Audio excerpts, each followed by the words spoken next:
Hello everybody, it's your host, The Brick Beast. Now this is my very first review and it is starting off good with a Resistance Troop Transporter. Let's get right into the features. First off, we got the cockpit.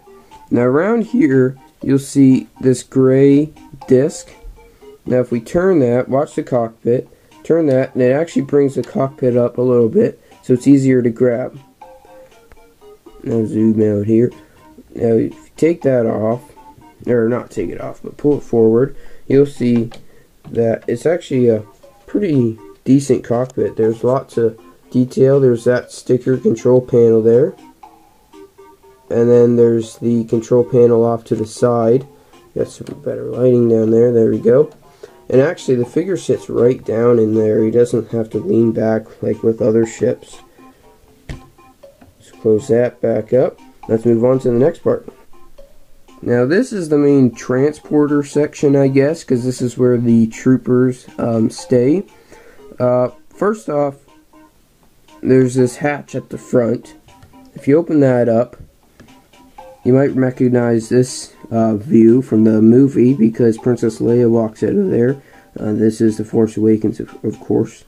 Now if we move up, if we open these up, the two roof panels, we'll take a look inside here.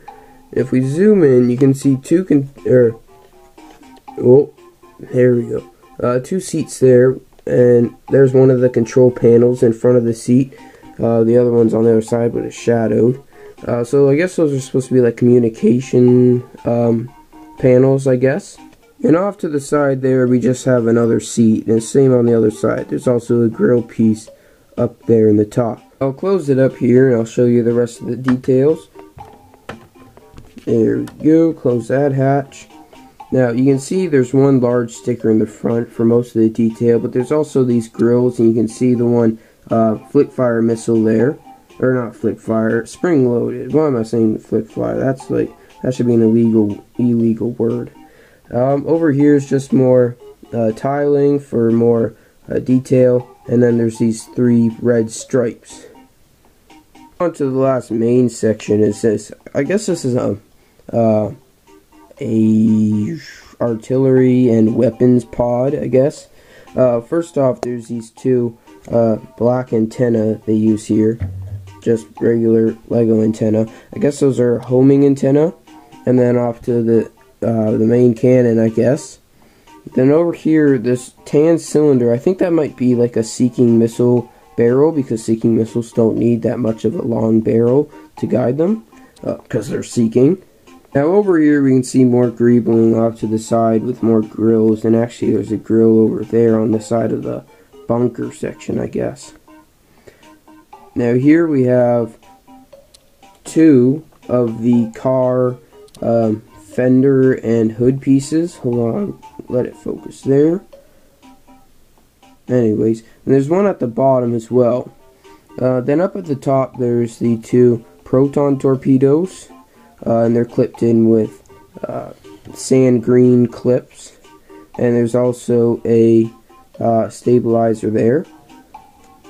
And right on to the back, we'll look here. We have this, I guess this is supposed to represent a fuel tank.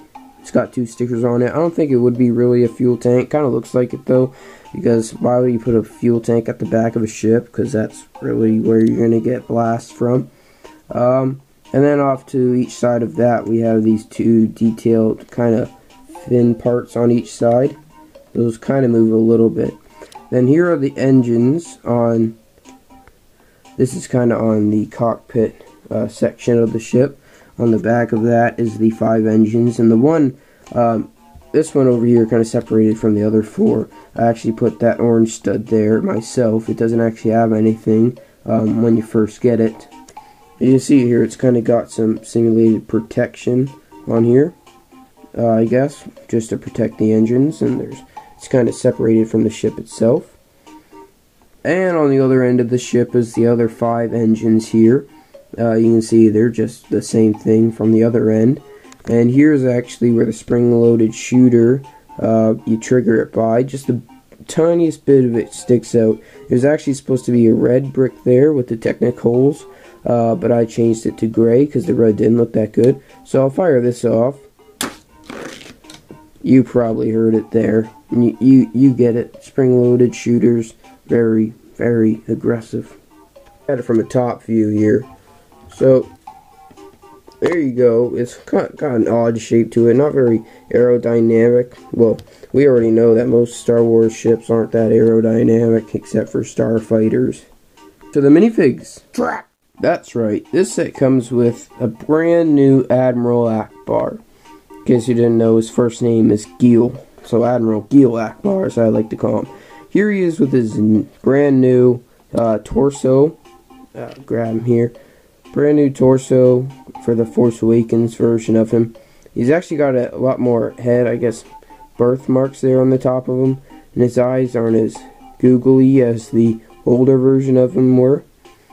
On the back, nice printing there. Of course, no double-sided head for him. So there he is. Then you get two of these Resistance troopers. They are with their chin straps lifted. Here they are with their helmets off. Looks like Lex Luthor is now a Resistance troop. Torso prints. No leg printing, sadly. Torso print. Now here is the real throw for the set. This is the old lady Leia. You can see she's smiling here. And here she just looks mad. There's her torso print. And a back torso print. Hope you enjoyed this Brick Beast review. It's a trap!